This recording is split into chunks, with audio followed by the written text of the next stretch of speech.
Hey guys, what is up? Today we're back with another video, and today we are reacting to the SCPs again, but there is a second part, so not like the first part where there are just 22 SCPs, but there are 24 SCPs in this part. I'm really excited to start reacting to this video and to start watching this video.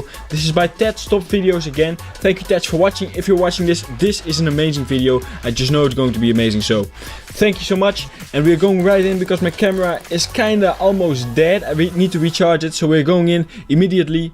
Alright, let's go right in.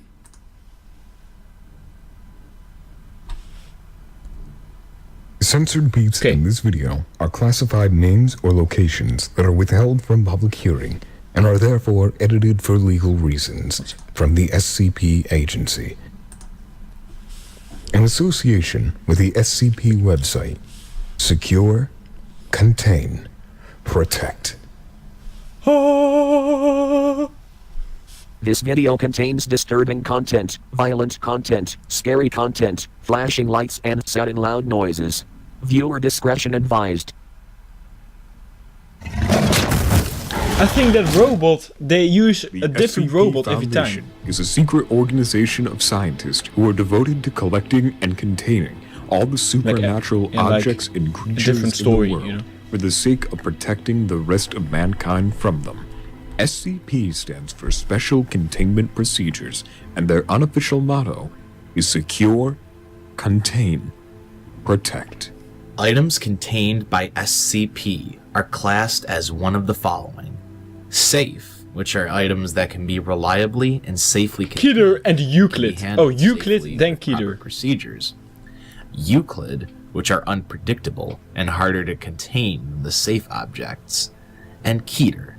These require extensive and precise containment procedures. Most keter items also pose an enormous threat to humanity. 1.5 hours. The Foundation often uses D-Class personnel to handle and experiment extremely hazardous objects and anomalies. These people tend to be prison inmates convicted of violent crimes, especially those on death row. In times of duress, the Foundation will even use political prisoners, refugee populations, and ordinary civilians as alternative sources of D-Class personnel. Ordinary civilians. One of the most disturbing things about SCPs is that all of them were located and contained after coming into contact with a regular civilian human going about their business, with no knowledge of what the thing is, how it works, or where it came from. Consider that there's an indeterminate number of supernatural objects that could qualify as an SCP scattered around the world, and you could run into, say, an undocumented keter class at any minute during your daily routine. Good to know, good to know. That's some really nice information. So tomorrow when I'm driving my bike around, I can just bump into one of the keter kind SCPs and, you know, end the world by accident. SCP-093. Object Class, Euclid. Isn't that the stairs? SCP-093 is primarily a red disc carved from a stone composite resembling cinnabar, with circular engravings and unknown symbols carved. SCP-093 will change its hue when being held by a living individual. The colors taken by SCP-093 are still being researched to establish a link. Current belief holds that the changes depend on regrets being carried by the holder. If SCP-093 is removed from a mirror and not held by a person, it will seek out the nearest mirror-like surface. SCP-093 has been observed to travel in the largest possible circle while rolling, building up phenomenal speed. The mechanism of this acceleration is currently unknown. If an obstacle is between SCP-093 and the nearest mirror-like surface, it will use this momentum to punch through the obstacle and continue on its course at this speed. It will only stop when the mirror-like surface is contacted. Despite tremendous impact velocities, no damage will be dealt to SCP-093 or the mirror that it seeks. No records exist to clarify the nature of SCP-093's discovery or the presence in the Foundation. Since no records exist explaining SCP-093's method of containment, a test procedure was initiated to establish why mirrors must be used to contain it. The results of SCP-093-T1 led to the discovery of living beings holding SCP-093 being able to move through mirrors, and the series of tests in SCP-093-T2 to ascertain the destination reached through this travel. SCP-093 is kept in a silver-lined mirror on a 0.3 by 0.23 meter pedestal, at least 4 feet off the ground floor, in a containment cell block. SCP-093 must remain on a mirror at all times and under video surveillance. Admittance into the area of SCP-093's containment must be authorized only with proper video recording and subject retrieval procedures in place. Then I ask what, if they move through the mirror, if it's a method of transportation, then how does it work?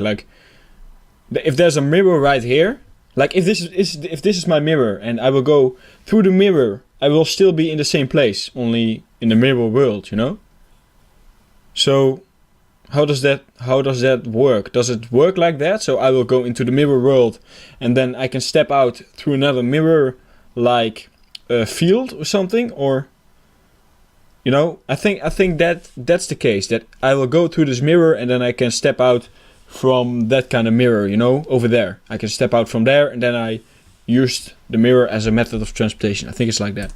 That's a really cool SCP. Not that dangerous, but SCP-401. Well, it is dangerous. Object class. If it's not in a mirror and you walk Physically, beside this creature resembles a tall, dead eucalyptus tree at a height of 40 meters. Biologically, however, this plant-like creature seems to be formed of human matter, though sharing the same properties and function of a regular eucalyptus plant. Huh? The roots of the tree are made up of human arms, some of which split into 2 or 3 forearms at the elbow. The trunk is said to be made up of several vertebral columns which split to form one single vertebrae. Each root has a fully grown and fully functioning jaw, as well as a mouth attached at the end, which is used for digging and consuming prey. Each hand has a human eye. The base of the trunk contains 2 hearts, which pump blood around the structure of the plant. SCP-401 has only 1 stomach, and although we know a lot about its general biological form, we know little to nothing about its psychology. During spring, SCP-401 will go into bloom. Though it is genetically a human male, it will grow female sexual organs. The vaginal openings are located on the palms of its hands, with canals extending 18 centimeters along each wrist to a bulge which contains a fully formed uterus and ovaries. 5 days after the formation of the organ, So that's self-sex. menstruation occurs, Self-sex. at which point male sexual organs begin to develop in their place over a period of 10 days. During this phase, SCP-401 will attack human females for the purpose of reproduction. SCP-401 is kept in an enclosed area at site. Once a day, personnel are to locate at least 10 roots which should be fed a total of 15 liters of nutritional supplement, and to remove any solid waste produced. Female personnel are not to enter the site at any time between March 15th and April 1st. Holy shit. SCP-401 was discovered near the French city of Bordeaux when agents responded to reports of the ground bleeding. On arrival, they found a mouth embedded in the soil, licking up the blood in the dirt with its elongated tongue. It was given SCP status and excavated from the area. Ooh, no, dude, just burned out that freaking tree. What the hell are you keeping a tree for? It's kind of fascinating, I guess, but nope, just nope. Object class. Oh, keter. Just nope. SCP-606 appears as a spherical mass of light, variable of size and intensity. Most commonly, it is approximately 85 centimeters in diameter and emits 220 candelas of luminosity. But it has also been observed to grow up to 10 meters in diameter and emit over 100,000 candelas. SCP-606 has also been observed to shrink to 4 centimeters in diameter, emitting no less than 0.5 candela. It's a light. Despite its ability to emit large amounts of light, SCP-606 emits no heat.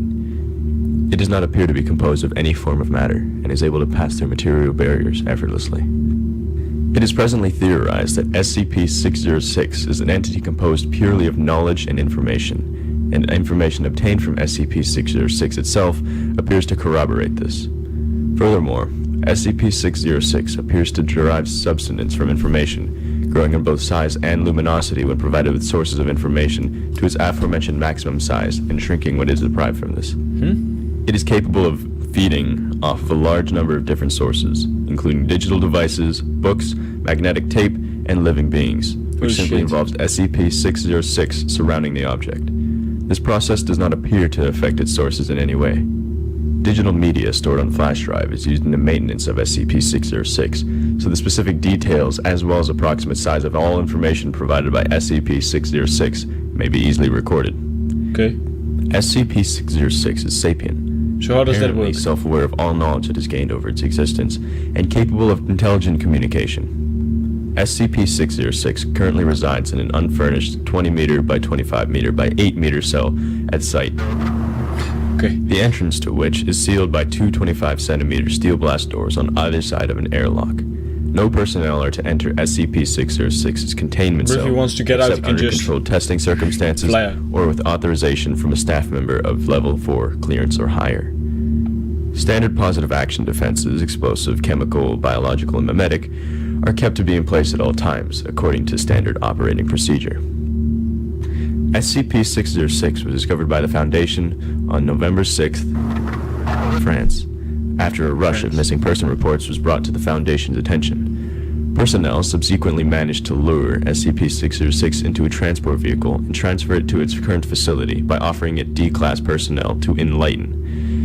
Once its non-corporeal nature was discovered, SCP-606 was asked why it did not attempt to evade capture. It replied that it wished to see what would occur. Archival recording, 322 days ago. Can you understand me? Yeah. How did you learn to do this? Listen. Could you tell us what you are?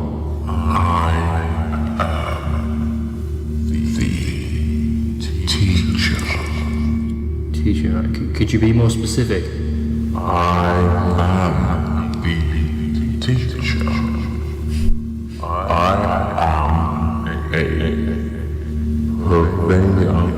a purveyor. of knowledge. I think that's like a spreader or something. Enter this chamber, and I shall enlighten you. I do not wish to do that at the moment. Nope. May I ask you some more questions? I provide answers. Are you aware that this causes your students to die? What? Not cause death. It is Enlightenment. consequence of being inadequate. Okay. What do you teach? Everything. I teach all that I have learned. That's a cool SCP. So it knows everything, but I'm wondering, like, why is it keter? Why is it not Euclid then? Because it's not like it's the world end or something. SCP-019.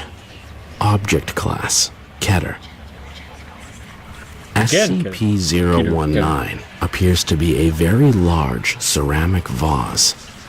1.8 meters in diameter at the mouth, and 2.4 meters high. Oh, that's the Style sun. and decoration indicate it was created in classical Greece, although conclusive dating is impossible, as the surface is entirely unbreakable by any known means. Periodically, entities emerge from SCP-019. Collectively, these are known as SCP-019-2. The entities vary in many aspects, but tend to be small, vaguely humanoid, and extremely hostile. I don't wanna buy that vase. They often choose to attack with teeth or claws. Although fairly delicate, they are reasonably strong and pose a considerable threat in large numbers. When kept at 0 degrees Celsius, entities will emerge from SCP-019 at a rate of approximately 1 entity per hour. Holy It shit. appears that SCP-019-2 specimens were not intended to live for meaningful periods of time outside SCP-019. SCP-019 is placed on a wide grate in a 3 meter by 3 meter by 4 meter room made of reinforced concrete, installed with an incinerator. The room is to be kept at 0 degrees Celsius when incinerator is not activated. An observation chamber, separated by a plate glass window, is used for constant observation of SCP-019. Holy shit. And when specimens of SCP-019-2 are observed, the incinerator is to be activated. Okay. SCP-019 No. should be kept in a vertical position at all times. What's that thing? He's like standing. Dude. If you put that in Antarctica or something, that vase, the whole world will just die. You know? That's why it's keter. SCP-975. Whatever. Object class Euclid. Imagine that vase being put in SCP-975 Antarctica. is an opening approximately 1.2 meters in diameter, located in an abandoned section of the subway system, which has been in disuse for a period of at least 40 years. This opening appears to be lined or composed of organic substances and does not appear to extend beyond the ceiling of the tunnel, despite having significant apparent depth while open. Periodically, SCP-975 will open and discharge a single instance of an entity designated as SCP-975-2. While these entities superficially resemble frogs, they are in no way amphibians, and in fact do not appear to have terrestrial physiology. SCP-975-2 is highly intelligent, and has quickly acquired the ability to communicate in English over a period of only 6 months. Oh, wow. There are currently 33 instances of SCP-975-2 in containment. The SCP Foundation contains over 30 of these creatures, most of which seem to be in a persistent agitated state, claiming that grave danger is to come. On the 2012, a large radiation spike was detected in the containment area of SCP-975, triggering a breach alarm that was followed by a wide-scale loss of power in the area. Investigation by armed response personnel immediately afterward reported that one of the SCP-975-2 instances escaped, went missing, and that the remaining members were extremely agitated. Since this event, SCP-975-2 has become increasingly aggressive and has attempted to escape containment on several occasions, reporting that danger has come and that the area was not safe now. SCP-975 is contained on site. A 50-meter section of the tunnel containing SCP-975-1 has been reinforced with 3 centimeters of titanium alloy plating. It is hermetically sealed, with the area accessible only via secure airlock that is to be manned by at least 2 armed guards at all times.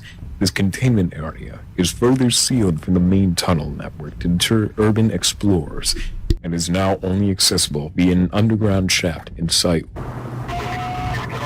Any attempts to communicate with SCP-975-2 instances must be approved by the O5 Command and overseen by Site Command, who may terminate proceedings at any given time. Any SCP-975-2 instances attempting to escape the containment area must be detained. SCP-975 was discovered on the in 2011, following reports of a homeless man being arrested by the police after screaming about talking alien frogs in the subway tunnels. Class A amnestics were administered to the witnesses, and SCP-975 was contained. Archival recording, 322 days ago. What is your purpose here?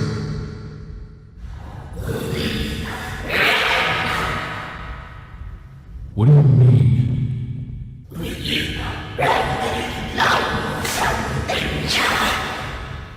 What are you running from?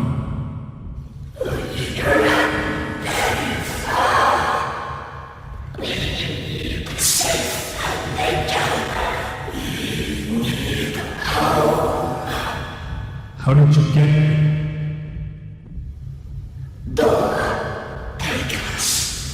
Take us very far. We will home. Does this door open both ways? We not want many danger very soon. We need more information before we can move forward. What can you tell us about the other side?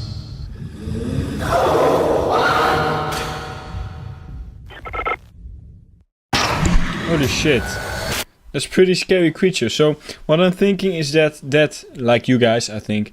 So what I'm thinking is that creature, that door he talks about, where they spawn out of, is like a gateway to another dimension, another world, like that they are actually some kind of aliens and they need to run from a threat that wants to take over their world or something, you know?